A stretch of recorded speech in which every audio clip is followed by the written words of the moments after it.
అంటే ఎవరైనా సరే వచ్చి సాదా సీదాగా కూర్చోవాల్సిందే, శ్రద్ధగా విని వెళ్తారు.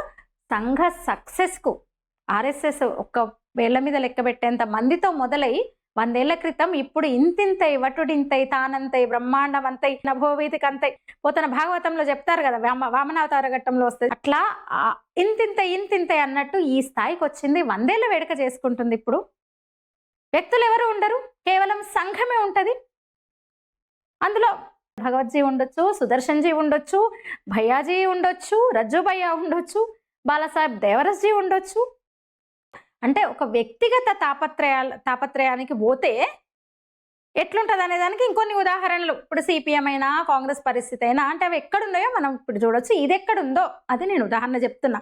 ఒకేసారి ఆ సిద్ధాంతం కూడా, ఎరుపు సిద్ధాంతం కూడా ఇంచుమించు ఒకేసారి ఈ దేశంలో అడుగుపెట్టినాయి. 100 ఏళ్ళ నిండకుండానే బొందబెట్టారు ఈ దేశ ప్రజలు వాళ్ళని. అదే ఆర్ఎస్ఎస్ రాష్ట్రీయ స్వయం సేవక్ సంఘ్ను నెత్తి మీద పెట్టుకుంటున్నారు. ఇంతింతే అన్నట్టు పెరుగుతానే ఉంది. అసలు ప్రపంచ దేశాలకు విస్తరిస్తోంది. 80కి పైగా దేశాల్లో ఇప్పుడు ఆర్ఎస్ఎస్ ఉంది. హెచ్ఎస్ఎస్ అంటారు దాన్ని.